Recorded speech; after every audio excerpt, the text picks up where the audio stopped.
The studio lights burn bright, applause rolls like thunder across the room.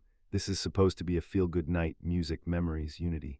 Reba McEntire sits calmly in her chair, hands folded, smiling the kind of smile America has trusted for decades. A woman raised on grit, gospel, and hard work, a voice that carries the South in every note. The host laughs, the crowd relaxes. Joy Behar leans forward, playful at first. The tone feels casual, safe. Then it happens.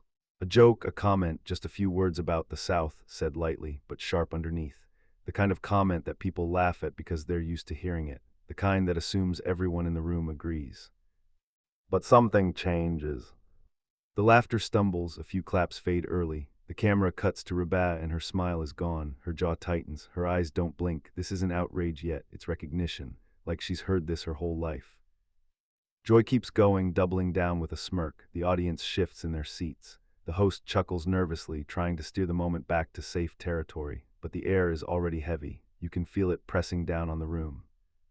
This isn't about politics on paper, this is about class, culture, who gets mocked on national TV and who gets protected by it.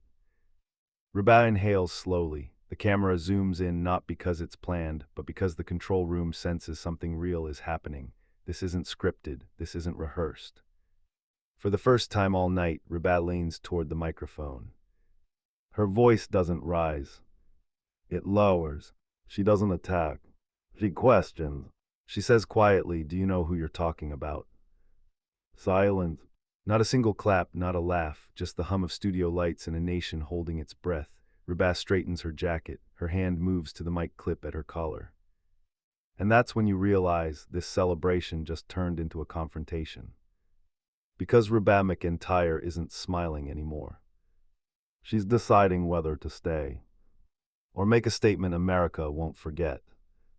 The silence doesn't break on its own. It hangs there, thick, uncomfortable, unforgiving. The host clears his throat, half smiling, hopping to rescue the moment.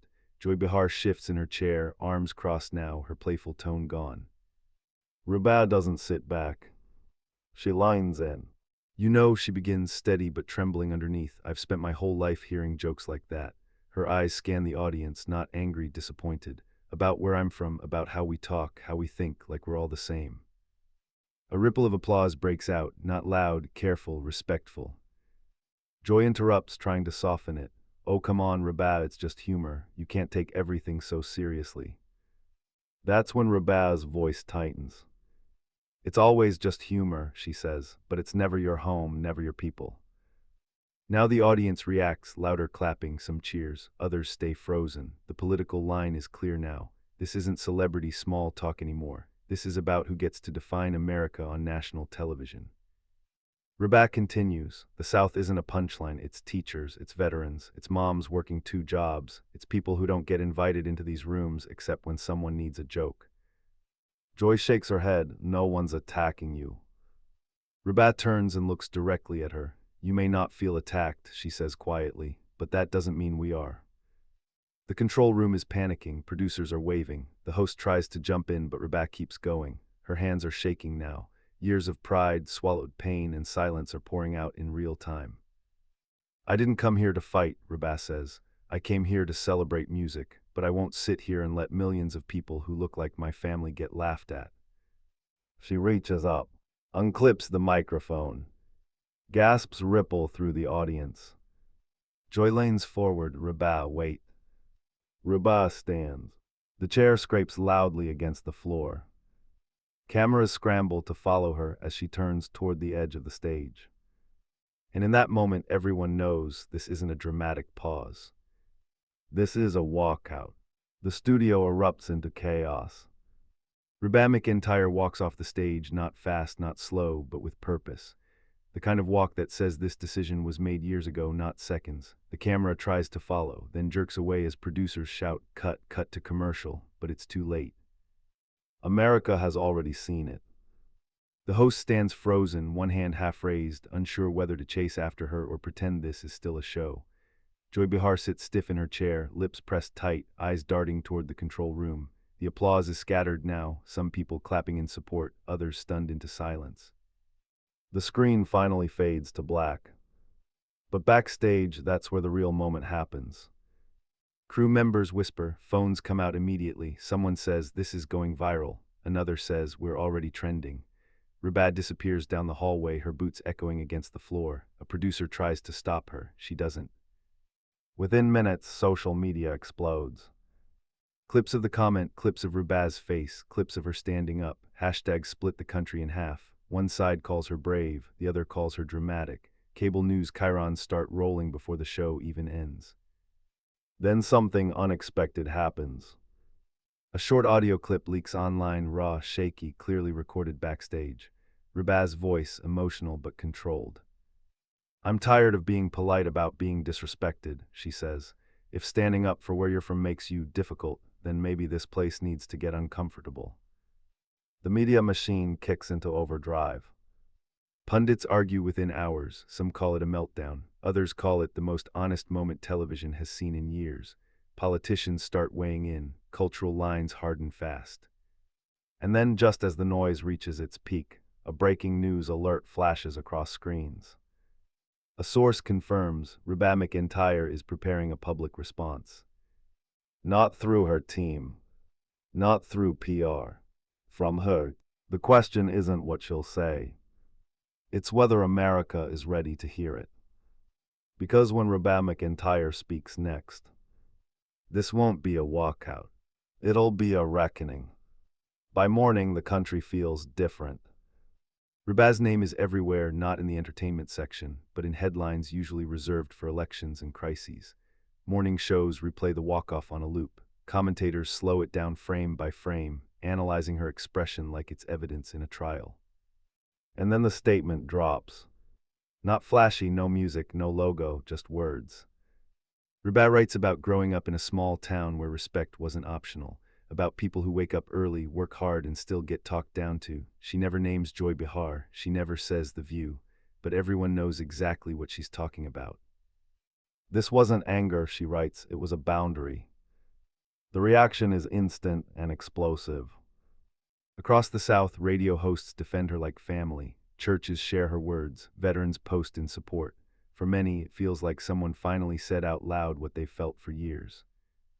But the backlash comes just as fast. Hollywood insiders call it oversensitive. Political pundits accuse her of fueling division. Some say celebrities should stay in their lane. Others argue that lane was never built for people like her in the first place. Then Joy Behar responds. Carefully measured, polished. She says she regrets if anyone was offended, but insists the comment was misunderstood. Critics call it a non-apology. Supporters call it reasonable. The divide widens. Ratings spike, networks capitalize, panels are booked, opinions are sold. But something has shifted. This isn't about a joke anymore. It's about who gets to speak without being mocked and who's told to laugh it off. Late that night, a new clip surfaces. Joy off camera asking quietly, "Do you think she planned this?" The question hangs heavy, because the truth is far more unsettling. What if Reba didn't plan anything at all? What if this was just the moment politeness finally ran out? And just when America thinks the story is over, Reba makes one final move. A move no one sees coming. When Reba McEntire finally speaks again, it isn't from a stage. There's no spotlight, no applause, no audience telling her how to feel. It's a simple video, plain background, no makeup team, no script in her hand. Just Reba looking straight into the camera like she's talking to one person, not a nation. "I don't hate anyone," she begins. Her voice is calm, steady, strong, and I don't want anyone canceled. That stops people cold. She talks about music bringing people together, about laughter that heals and laughter that wounds, about how easy it is to joke up in this country and how normal it's become to joke down. "I walked off," she says, "because staying silent would have meant agreeing." That line hits harder than any accusation. She thanks Joy Behar not sarcastically but sincerely for opening a conversation that was overdue. She says disagreement doesn't have to mean disrespect, and respect doesn't mean silence. By the end of the video, critics are quiet, supporters are emotional. Even some who disagreed admit something changed when they watched it. Back on the talk show set days later, Joy Behar addresses the moment again. This time there's no joke, no smirk, just reflection.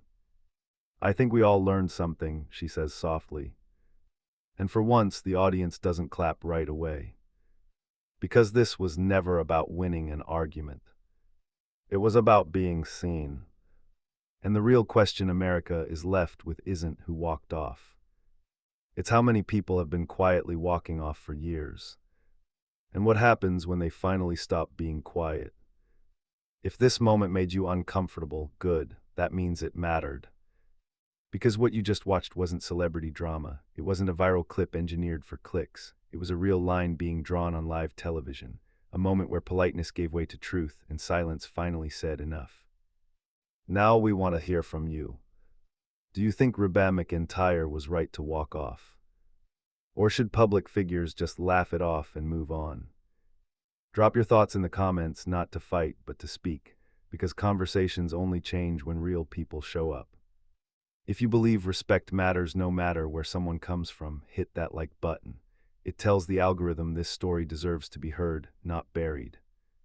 And if you're tired of surface-level takes and want deep, honest breakdowns of the moments shaping culture and politics in real time, make sure you subscribe. This channel isn't about noise, it's about meaning. One voice standing up can feel small, but thousands speaking together. That's how narratives change. So don't scroll away. Don't stay silent. Like, comment, subscribe. Because the next moment like this is coming. And you'll want to be part of the conversation when it does.